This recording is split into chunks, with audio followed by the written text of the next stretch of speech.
जुम्लाबाट एउटा बुढी आमाले पहिलो पटक छोरालाई काठमाडौँमा फोन गरिन् हेलो नेपालको सिमबाट। भाउ निकै छ त? अनि छोराले जवाफ दियो, म निकै छु आमा, आफ्नो ख्याल राख्या। त्यो सिम अब बेकार छ, तर त्यो कल, त्यो मोमेन्ट, त्यो कनेक्सन, त्यो इतिहासमा सधैँका लागि रहिरहनेछ। सन् 2009 नेपालको मध्यपश्चिम, जहाँ सडक थिएन, बिजुली थिएन, अस्पताल थिएन अनि फोन सिग्नल पनि थिएन, त्यहाँका मान्छेहरू जाजरकोट, कालीकोट, डोल्पा, मुगु, हुम्ला, छोरा काठमाडौँ गयो कि गएन, के भयो, कस्तो भयो थाहा पाउनु हुँदैन थियो। अनि त्यही बेला एउटा कम्पनी आयो, नाम थियो हेलो नेपाल। उनीहरूले भने हामी त्यहाँ जान्छौँ जहाँ अरू कोही जाँदैन, र उनीहरू गए। तर यो कथाको अन्त्य त्यति सुन्दर छैन। आउनुहोस् नेपालको सबैभन्दा ब्रेभ अनि सबैभन्दा दुःखद टेलिकम कथा सुनौँ। कम्पनीको नाम थियो Nepal satellite telecom private limited अनि ब्रान्डको नाम थियो हेलो नेपाल। फाउन्डर थिए अजय राज सुमार्गी, मुक्तिश्री ग्रुपका चेयरम्यान। यी मान्छे साधारण थिएनन्। यिनले एनसेलको फाउन्डिङ प्रोमोटिङ डिरेक्टर पनि भएका थिए। नेपालको टेलिकम इतिहास नजिकबाट देखेका मान्छे। अनि उनले सोचे एनटिसी र एनसेलले काठमाडौँ मात्र हेरे, पोखरा मात्र हेरे, विराटनगर मात्र हेरे, मध्यपश्चिमका 35 लाख मान्छे कसले हेर्छ? नेपाल दूरसञ्चार प्राधिकरण एनटिएले हेलो नेपाललाई जिम्मेवारी दियो। पहिलो चरण मध्यपश्चिमका सबै 15 जिल्ला कभरेज गर्नु। यो सानो कुरा थिएन। मध्यपश्चिम नेपाल नेपालको कुल भूभागको 25% भाग, तर सबैभन्दा कम विकसित, सबैभन्दा कम पूर्वाधार भएको ठाउँ। हेलो नेपालले भन्यो हामी गर्छौँ। यो ती दिनहरू थिए जुन बेला हेलो नेपाल साँच्चै हिरो थियो। जाजरकोट, कडाली, डोल्पा यी ठाउँहरूमा मान्छेले पहिलो पटक मोबाइल सिग्नल पाए। हेलो नेपालले के गर्यो जुन अरूले गरेन?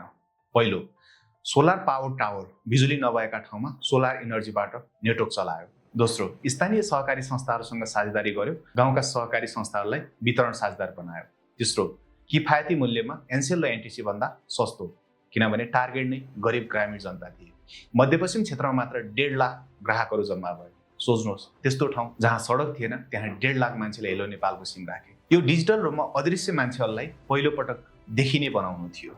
अन्तर्राष्ट्रिय आइटी कम्पनी एसिया इन्फोले हेलो नेपालसँग साझेदारी गर्यो, एडभान्स बिलिङ सिस्टम सीआरएम, किनभने कम्पनी बढ्दै थियो। सन् 2015मा हेलो नेपालले सहरतर्फ हिँड्न खोज्यो, तर यहीँबाट सुरु भयो विनाशको पहिलो कदम।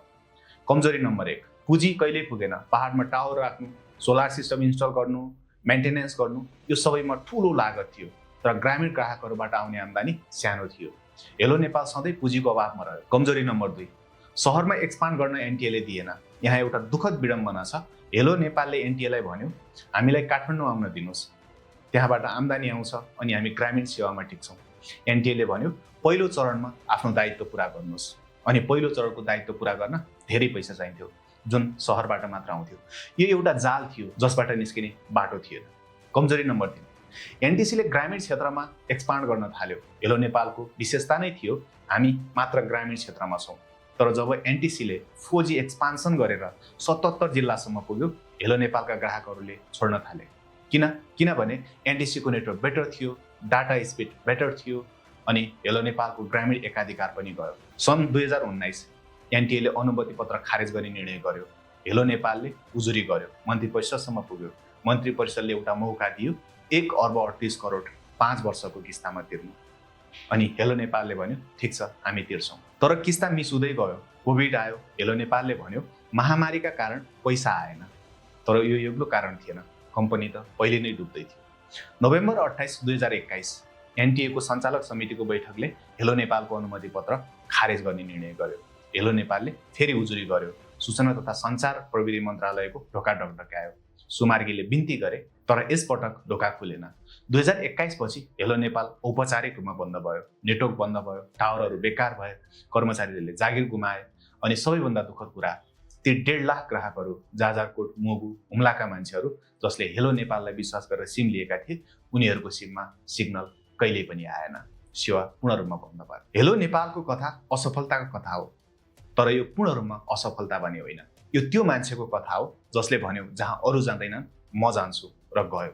साँच्चै गयो। हेलो नेपाल नभएको भए एनटिसीले ग्रामीण विस्तार यति छिटो गर्दैन थियो होला। प्रतिस्पर्धाले गर्दा एनटिसीलाई पहाडसम्म पुग्न बाध्य बनायो। यो कम्पनी बाँचेन, तर यसले ग्रामीण नेपालका सञ्चार सेवाको बाटो खोल्यो। यसबाट हामीले के सिक्यौँ त? भिजन मात्र काफी हुँदैन, दिगो व्यापार मोडेल चाहिन्छ। राम्रो उद्देश्य पनि पुँजी अनुशासन बिना असफल हुन्छ। नेपालमा ग्रामीण सञ्चार सेवा अझै पूर्ण रूपमा भएको छैन। हेलो नेपालको सपना अझै अधुरो छ। भिडियो अन्तिमसम्म हेरिदिनु भएकोमा धेरै धेरै धन्यवाद।